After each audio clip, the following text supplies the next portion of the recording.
At these exact coordinates, a climber could be making the final mistake of their life. Broad Peak stands just a few kilometers from K2, yet it remains one of the most underrated killers of the Karakoram. It's a mountain that offers no easy way up and no guarantee of coming back down. With its brutal ridges, freezing storms, and unpredictable avalanches, Broad Peak may not have the same reputation as K2, but make no mistake, it is just as merciless. This is Broad Peak, and this is why it's deadly. Deep in the heart of the Karakoram Range, where the borders of Pakistan and China converge, stands a mountain that demands both skill and respect, Broad Peak. Towering at 8,051 meters, it is the 12th highest mountain in the world, yet it remains overshadowed by its more infamous neighbors, K2 and Nanga Parbat. Unlike the sharp pyramidal peaks that dominate the range, Broad Peak is named for its vast, unbroken summit ridge, stretching over 1.5 kilometers. Climbers pushing toward the top often find themselves deceived by its multiple false summits, each one testing their endurance, each one a cruel illusion. First conquered in 1957 by an Austrian team led by Markus Schmuck, Broad Peak has since built a reputation as both an achievable but treacherous 8,000-meter climb.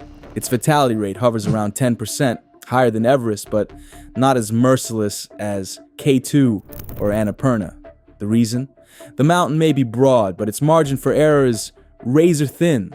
Climbing Broad Peak isn't just about reaching the top, it's about surviving the return. Broad Peak is not just a test of endurance, it is a battle for survival. Climbers who set foot on its slopes face 5 deadly challenges, each one capable of turning ambition into tragedy. The first and most deceptive threat is the false summits. Many climbers, after hours of grueling ascent, reach what appears to be the peak, only to realize they have been fooled. The true summit still lies ahead. By then, exhaustion has set in, oxygen is running low, and some push forward when they should turn back. Others, drained of energy and hope, never make it down. Then there's the weather, as unpredictable as it is merciless. Winds of over 100 kilometers per hour rip across the mountain, turning every exposed ridge into a death trap. Temperatures drop below minus 30 degrees Celsius, freezing fingers, toes, and minds. A sudden storm can erase any chance of retreat. At 7,500 meters, climbers enter the death zone, where the human body slowly dies. The lack of oxygen turns each step into a monumental effort. The brain becomes sluggish. Thoughts blur, and hallucinations creep in. Some climbers stop moving altogether, convinced they've reached safety, only to be swallowed by the cold. But the final challenge is the most terrifying. Broad Peak's summit ridge stretches for 1.5 kilometers, a narrow knife edge of ice and rock. There is no margin for error. A single misstep can send a climber tumbling thousands of meters down sheer ice walls, never to be seen again. And if the mountain itself wasn't dangerous enough, its glaciers are constantly shifting. Avalanches and ice falls roar down its slopes without warning, erasing footprints, burying camps, and crushing climbers beneath tons of snow and rock. On Broad Peak, survival often comes down to luck, because every step on Broad Peak is a battle against nature and against time. Broad Peak has always been a mountain of triumph, but also tragedy. For those who attempt to conquer it, the summit is never the final challenge. It's only the beginning of a much deadlier descent. Some of the most devastating disasters in mountaineering history have unfolded on its slopes, where climbers have come face to face with the raw cruelty of nature. 1983, the frozen tragedy of Renato Casarotto. Among the most haunting stories is that of Renato Casarotto, an Italian alpinist known for his daring solo ascents. He wasn't just a climber, he was a master of endurance, a man who believed that the purest form of mountaineering meant relying on no one but himself. In the summer of 1983, Casarotto set his sights on Broad Peak. Alone and unassisted, he moved with precision, carefully calculating every step. Day by day, he pushed higher, facing the relentless winds and bitter cold. And then, after a brutal climb, he stood on the summit. He had done it, but the mountain wasn't finished with him yet. On his descent, just as he was nearing safety, disaster struck. Without warning, the ground beneath him gave way and he plummeted into a hidden crevasse, swallowed by the ice. He survived the fall, but the walls were too steep, too smooth. There was no way out. Casarotto's voice crackled over the radio. He was trapped. He begged for help, his words slurred from the cold and exhaustion. Rescuers scrambled to reach him, but Broad Peak is vast, its glaciers shifting unpredictably. By the time they arrived, silence had fallen over the crevasse. Casaroto was gone. Frozen in place, his body remains entombed in the very ice that took his life. 2006, the fatal descent of Piotr Morawski. 23 years later, Broad Peak struck again. This time, its victim was Piotr Morawski, a Polish climber known for his high-altitude expertise. Alongside his partner, Peter Haymor, he set out to reach the summit in the spring of 2006. The ascent was difficult, but the pair moved efficiently, reaching the top without incident. Standing at 8,051 meters, they looked out over the Karakoram, the sky clear, the view endless. But as they began their descent, nature turned against them. A sudden blizzard swept in, slamming the mountain with hurricane-force winds and blinding snow. The temperature plunged and visibility dropped to nothing. In these conditions, even the most experienced climbers are at the mercy of the elements. Somewhere along the descent, Morawski made a fatal mistake.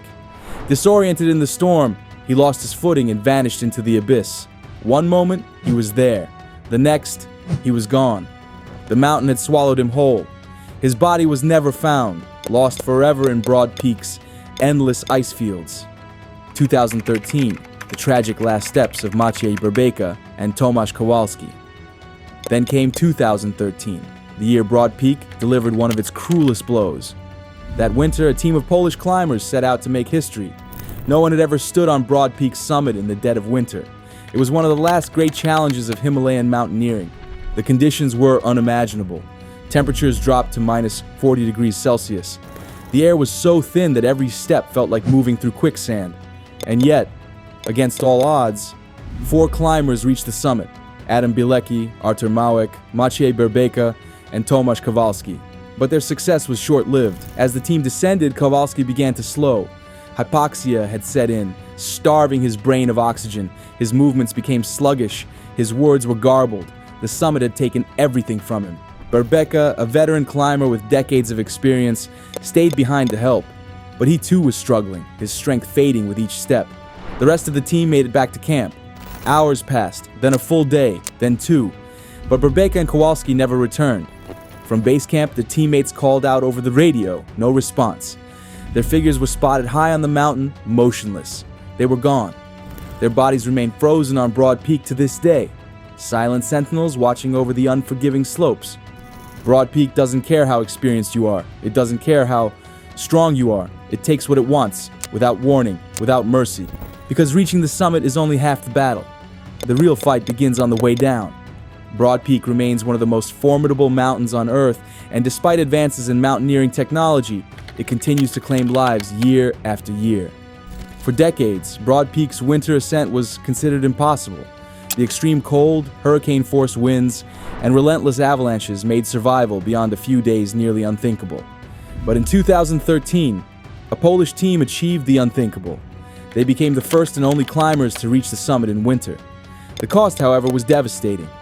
2 of the 4 climbers, Maciej Berbeka and Tomasz Kowalski, never made it back. Since then, attempts to repeat this feat have ended in failure. The conditions at 8,051 meters during the coldest months of the year push the limits of human endurance. Some climbers suffer instant frostbite, their fingers and toes turning black within minutes of exposure. Others struggle against the oxygen-starved air, where even breathing feels like suffocation. In winter, Broad Peak doesn't just test climbers, it consumes them. Even in 2024, helicopter rescues remain nearly impossible on Broad Peak's upper slopes. Unlike Everest, where well-funded teams can rely on helicopter evacuations at lower camps, Broad Peak's isolation in the Karakoram makes aerial rescues incredibly dangerous. Pilots face extreme turbulence, unpredictable weather, and thin air that weakens lift capability. The highest a rescue helicopter can safely reach is around 6,500 meters, far below the death zone. This means that when something goes wrong above Camp 3, climbers are completely on their own. If they collapse, if they lose their footing, if they make one mistake, it's over. Despite better gear, GPS tracking, satellite phones, and improved forecasting, Broad Peak's fatality rate remains stubbornly high. The reason? The human factor. Many deaths still come down to exhaustion, hypoxia, and the mental fog that sets in after days at high altitude. Some climbers underestimate the final summit push, not realizing how much energy they need for the descent. Others delay their turnaround time, pushing beyond their limits. And then there are the avalanches, sudden, unpredictable, and completely unstoppable. Year after year, Broad Peak continues to claim climbers. No technology can change the mountain's nature. If anything, climate change is making it even more unpredictable, with shifting glaciers, thinner snow bridges, and unstable seracs collapsing at an alarming rate. Broad Peak isn't getting safer, it's only getting harder to predict. Broad Peak is not just a mountain, it is a proving ground. Unlike Everest, where guided expeditions and commercial routes have turned the ascent into a calculated challenge, Broad Peak remains untouched by the comforts of modern mountaineering. There are no fixed ladders, no Sherpa-supported infrastructure, and no easy way up. Every climber who steps onto its slopes faces the mountain on its own terms. Broad Peak is a climb for purists. It does not cater to those looking for an assisted ascent.